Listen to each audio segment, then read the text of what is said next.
Na mtazamaji, kitambulisho hicho ni ishara tosha wakati umewadiwa kukufahamisha taarifa za upeo wa TV47, lakini mwanzo acha nikupe kionjo. Yajayo katika upeo wa TV47. Mfanyikazi wa umma matatani baada ya kupatikana na zaidi ya milioni 600 na mali asiyoweza kudhibitisha alivyoyapata. Lack of proper procedural and legal safeguards associated with the unique personal identifier. Mashirika ya kijamii yashtumu vikali azimio la kutumia vitambulisho vya kidijitali maarufu Maisha Card. To create more awareness katika jamii ili tukaweze kurescue hao watoto waendeleshe masomo yao na wamalize. Wito watolewa kulindwa kwa maslahi ya wanawake na elimu ya mtoto wa kike kupewa kipaumbele Turkana. Kenya can transform the reality of football using some of the examples coming from Brazil. Na washikadau wa michezo wajadiliana jinsi ya kuifufua soka Afrika.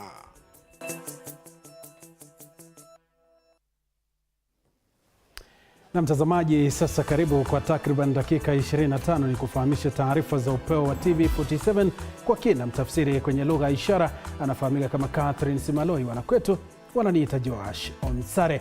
Moja kwa moja ni kwamba mzozo mpakani mwa kaunti ya Tharaka Nithi na Meru umechangiwa pakubwa na maafisa fisadi kutoka Wizara ya Ardhi. Haya ni kwa mujibu wa Waziri wa Usalama wa Ndani Kithure Kindiki alipofika mbele ya kamati ya Seneti kuelezea utata ulioshuhudiwa mpakani mwa kaunti hizi mbili jirani. Moige William na uketoa taarifa hiyo.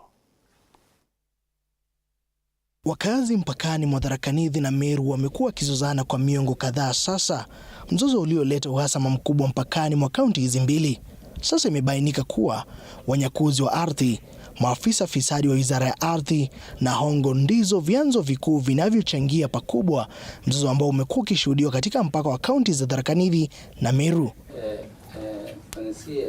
Waziri Kindiki akifika mbele ya kamati ya uwiano ya Seneti ameahidi kutatua swala hili chini ya miezi 6. Haya yakijiri wiki moja baada ya zahanati kuteketezwa na miezi kadhaa iliyopita watu wawili kuuawa na nyumba ya chifu kuteketezwa. People have been deprived of their land by people who acquired title deeds fraudulently, and secondly, absentee landowners.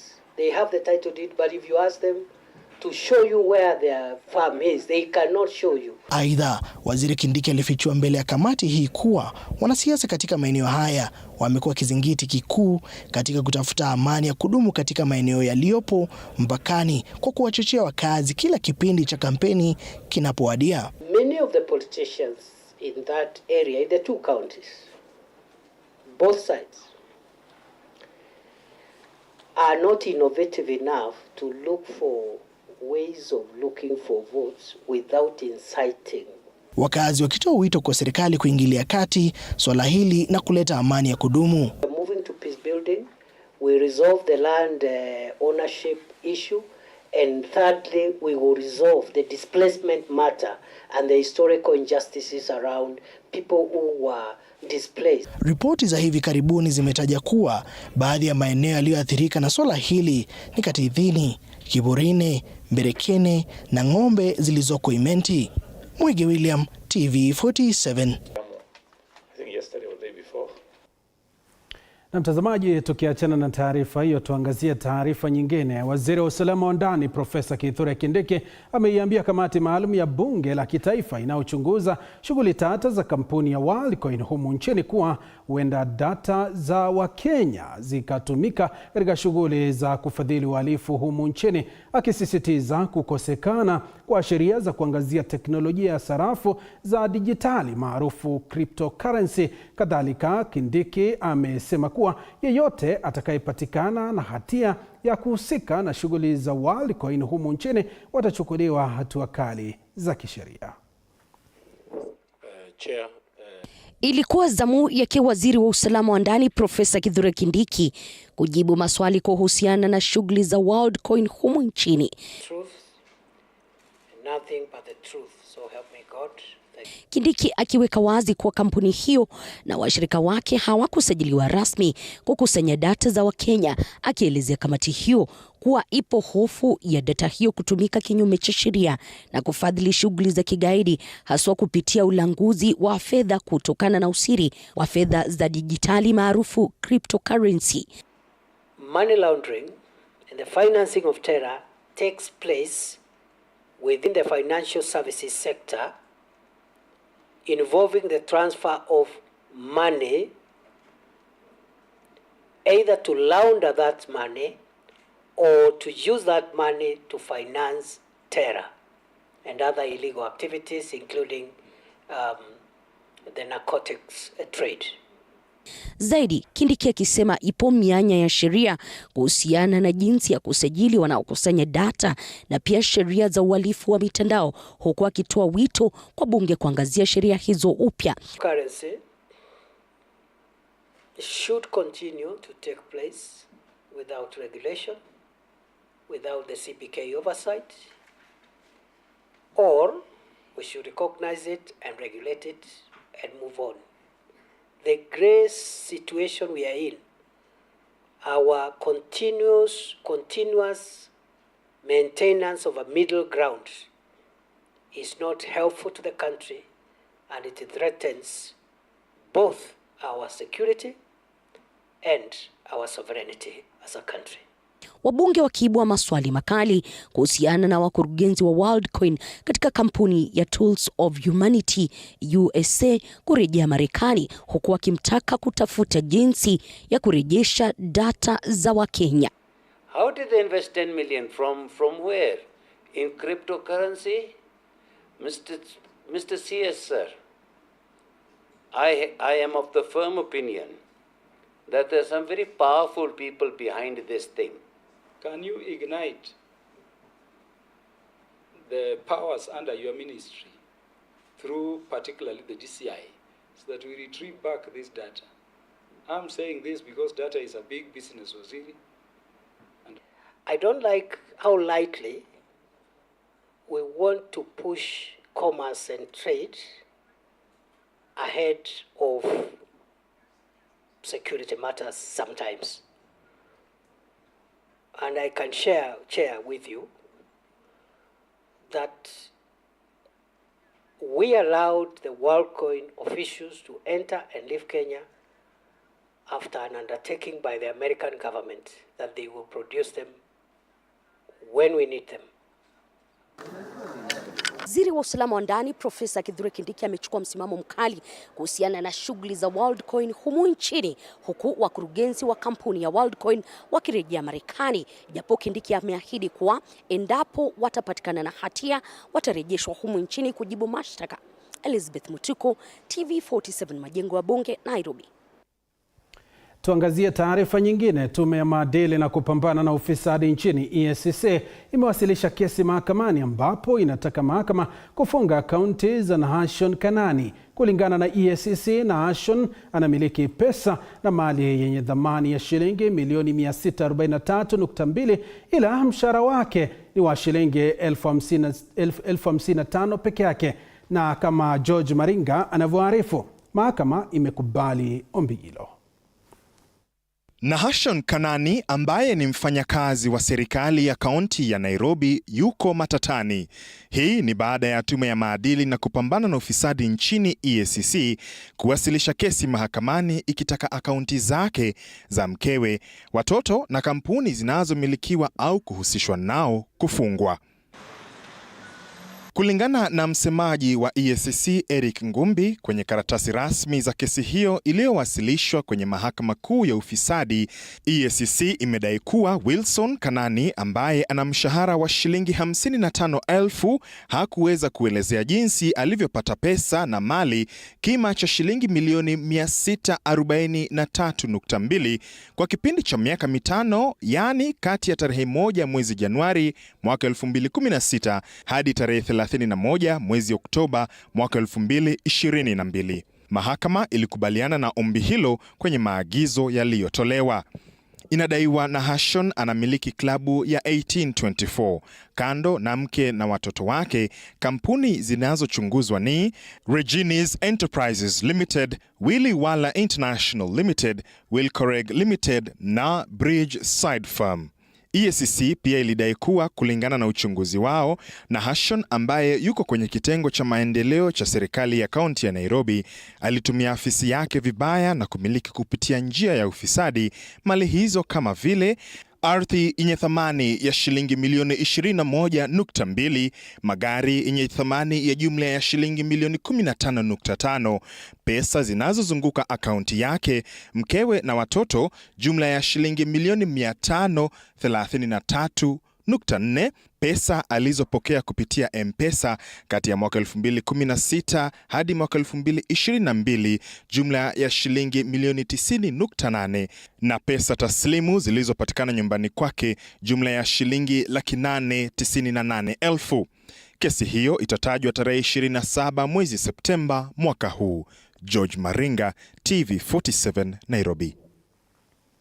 Kwingineko, mashirika ya kijamii yanajiandaa kuelekea kotini kupinga kuidhinishwa kwa Maisha Card, wakisema kwamba rais anakosea kuanzisha mchakato wa Maisha Card bila ya kuwahusisha Wakenya ipasavyo na bila kuwahakikishia Wakenya kwamba data yao iko salama. Mashirika hayo yanasema kwamba utoaji wa kadi hizi hauna tofauti yoyote na huduma namba ambao ulisitishwa mahakamani chini ya uongozi wa Rais mstaafu Uhuru Kenyatta. Vuta ni kuvute kati ya serikali na mashirika ya kijamii yameanza kushuhudiwa kuhusiana na mchakato wa kuidhinisha kitambulisho cha kidijitali kwa jina Maisha Card. Tayari mashirika hayo yameikosoa serikali kwa kufanya mipango ya kuidhinisha mchakato huo bila kuwahusisha wananchi na kuweka wazi kwamba data yao italindwa ipasavyo. Na tutaangalia loopholes ziko wapi, mawakili wetu watazisil zile loophole, tutarudisha tena mahakamani. Maanake is just a matter of changing from huduma to UPI. Tutarudisha pale pale mahakamani, alafu tuone kitakachotokea. Katika barua kwa Wizara ya Ndani, mashirika hayo yanaitaka serikali kubuni sheria ipasavyo itakayoongoza mchakato huo na pia kuhakikisha Wakenya wote wamepata vitambulisho vyao. To conduct meaningful nationwide public participation on the proposed legal framework, any draft regulations and the system design. 3. Abolishment of vetting, ID vetting for all Kenyans. Shughuli hii ambayo inatarajiwa kugharimu serikali takriban shilingi bilioni 1 inatarajiwa kuanza tarehe 29 mwezi wa 9. Tayari kuna hofu kwamba jamii nyingi ambazo zimetengwa kama vile Wanubi watajipata matatani, hasa wanapotafuta stakabadhi muhimu. Condition yetu hiyo team itakuja na memorandum ambayo, la kwanza, reason kwa nini Mnubi anakuwa vetted. Ya pili, lazima tuwe na good regulation na good policy, sio regulation ambayo wabunge wetu wanaenda kutoa huko. Serikali iliyopita ya Rais mstaafu Uhuru Kenyatta ilikuwa imezindua huduma namba ambayo ilipata pingamizi katika mahakama ya juu, mahakama ikisema kwamba wanajopo hawakufanya athari ya majaribio kabla ya kutolewa kwa kadi hizo. Paul Kirobi, TV47, Nairobi. Kwingineko, bunge la kitaifa limeidhinisha ombi la hazina ya kitaifa kutaka kufutiliwa mbali kwa mkopo na adhabu za ushuru za jumla ya shilingi bilioni 117 dhidi ya kampuni 5 za sukari katika azma yake ya kufufua sekta hiyo. Kwenye kikao cha bunge alasiri ya leo, wabunge hao wamesema hatua hiyo itasaidia wakulima kuimarisha kilimo cha miwa kwa kupokea malipo yao kwa muda mwafaka. Waziri wa Fedha Njuguna Ndung'u kwenye ripoti yake amesema kuwa hatua hiyo inaambatana na uamuzi wa baraza la mawaziri wa kukomesha mikopo hiyo. Viwanda 5 vya sukari ni Nzoia, Chemelil, Miwani na Muhoroni kwa sasa viko chini ya upokeaji na kampuni ya South Nyanza Sugar. There is no private investor who will want to put their money in a company or a state entity that is bedeviled with a lot of liabilities, including tax liabilities, Honorable Speaker. And indeed, I support that measure to write off the debts that were owed to the government of Kenya. I want to indicate or to give the assurance to this member that the lease model Aquilo proposes that the lease will be reviewed after every 5 years. So even if it's a 30-year contract, there will be a review of 5 years to make sure that it is in adherence to the interests of the farmers. I want to urge you, Mr. Speaker, that you use your chair, use your authority to direct the Director General to bring a report to this House as to why she has not been able to audit Miwani Sugar Factory.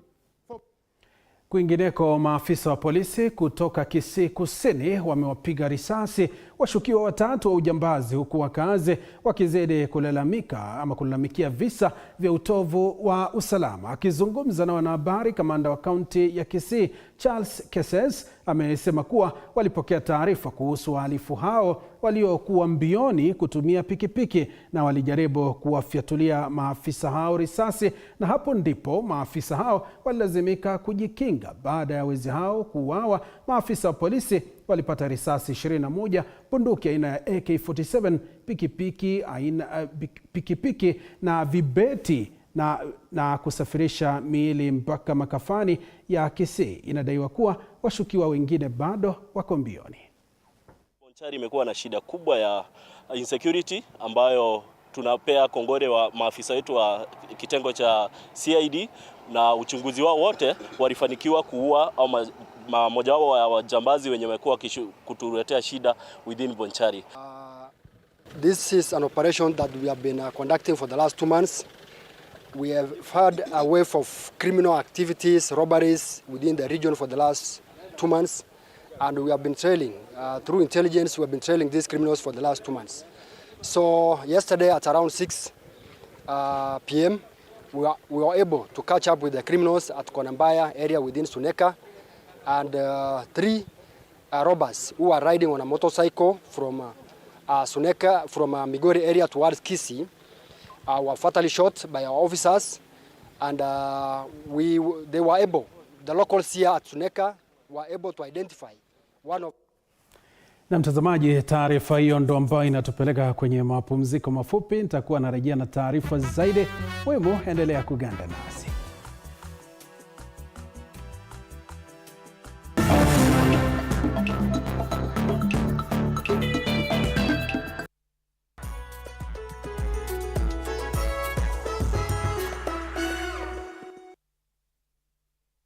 Edition of the Kenya International Industrial Expo and Kenya Import and Export Fair is here. Come, meet and interact with over 200 Chinese manufacturers and grab your opportunity to experience shopping like no other with thousands of amazing goods. Mark the dates 21st to 23rd of September at Sarit Expo Center, Westlands, Nairobi. Entry is absolutely free. Don't miss your chance to experience a shopping like no other.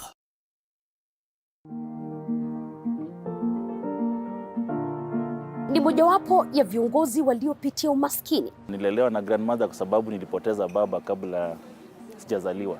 Na wakati nimejazaliwa, mama pia naye alitoweka nikiwa miezi 9. Na licha ya uchochole, hata kukosa wazazi, hilo halikumvunja moyo. Baadaye akiibuka mshindi katika masomo. Nilikuwa mtoto wa kwanza katika the whole of that area kwenda Starehe. Na hii leo ni mbunge, sio mwingine ila ni mbunge wa Saboti Caleb Amisi. Ungana nami Alhamisi hii nikikujuza story na historia yake katika kipindi Mfahamu Kiongozi, nami Elizabeth Matuko.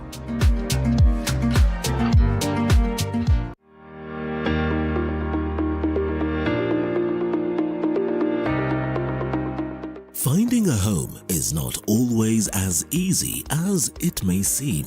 It is a long and tiring process, but here on The Realtor, we will break down all matters real estate to make it easier for you to find your dream home. From interior design to joint ventures, leasing of land, technology, and so much more. Tuesdays, 6:30 p.m.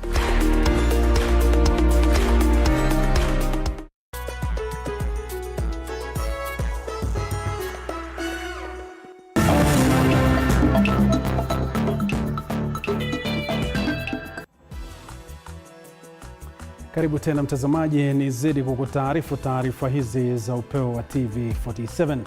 Wanawake katika kaunti ya Turkana wametaka kujumuishwa katika nyadhifa mbalimbali za uongozi na kuweka kipaumbele elimu ya mtoto wa kike, kwani asilimia kubwa ya watoto wa kike huozwa wakiwa wachanga. Mwanahabari wetu wa Turkana Kitio Mika Masai anatupasha zaidi.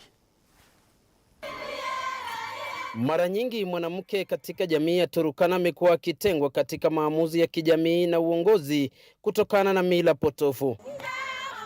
Hii leo shirika la UN Women kupitia baraza la makanisa nchini NCCK tawi la Turkana limetoa mafunzo kwao ili kuhusika katika maamuzi na kujumuishwa katika uongozi. Tulikuwa tunajua kwamba mwanamke hawezi jisimamia, lakini tangu tuingie hapa tumepata mafundisho, tumekuwa na nguvu zaidi ya kusonga mbele na kusimama kama mwanamke ndani ya jamii. Na tumejua kwamba kumbe mwanamke anaweza fanya ile kitu mwanaume anaweza fanya. Hata katika wakati uamuzi inapotolewa, wamama pia wajumuishwe katika hiyo uamuzi. Isiwe tu wanaume peke yao ndio wanatoa uamuzi na wamama wako mbali. Imekuwa desturi kwa wenyeji hapa kutumia mahari kama kiteka uchumi, lakini akina mama hawa wamepinga hatua ya kuwaoza watoto wao wakiwa bado wachanga. Watoto wachanga, watoto bado ni mdogo, akona 10 years.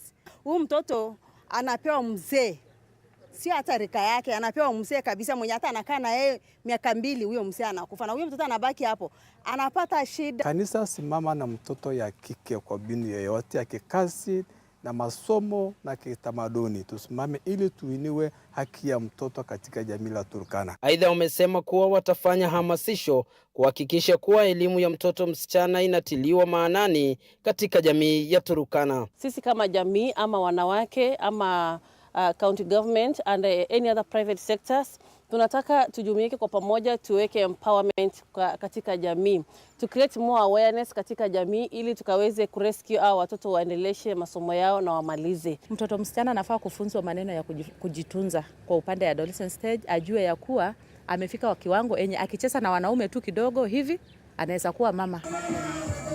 Mafunzo hayo ya wanawake kujumuishwa katika masuala ya uongozi na maamuzi yanaendelea ili kuhakikisha wanapata nafasi ya uongozi na mtoto wa kike kupata elimu kwenye kaunti ya Turkana.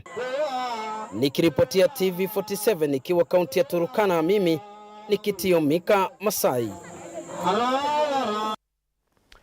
Na mtazamaji, kwingineko takriban visa 128 vya mauaji yanayodaiwa kutekelezwa na maafisa wa polisi vimeripotiwa nchini katika kipindi cha miezi 11 iliyopita, kulingana na shirika la Independent Medical Legal Unit almaarufu IMLU. Aidha, shirika hili limetaja kuwa visa vya ukiukaji wa haki za kibinadamu zimeongezeka kutoka 232 hadi 482 katika kipindi cha miezi 11 ikilinganishwa na miaka iliyopita. Walioathirika zaidi wakiwa ni jinsia ya kiume kati ya miaka 18 hadi 35. IMLU ikitaja kuwa takwimu hizi ni za juu zaidi ambazo zimeweza kuripotiwa nchini chini ya mwaka mmoja.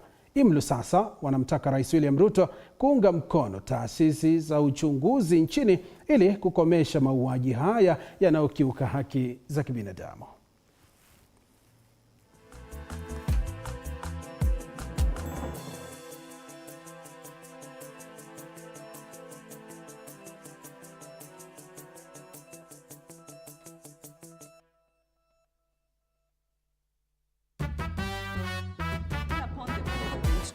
One, recognize and support investigative and oversight institutions, including the Kenya National Commission on Human Rights and IPOA. 2, we call the President to establish the Coroner General's Office, which plays a pivotal role in independency, investigating reportable deaths to ensure a fair and thorough investigation. We call the President to enhance opportunities for reparations for victims of violations by establishing the Victim Protection Fund. Mr. President, we ask you to put in place constitutional and statutory provisions to ensure the financial independence of the National Police Service.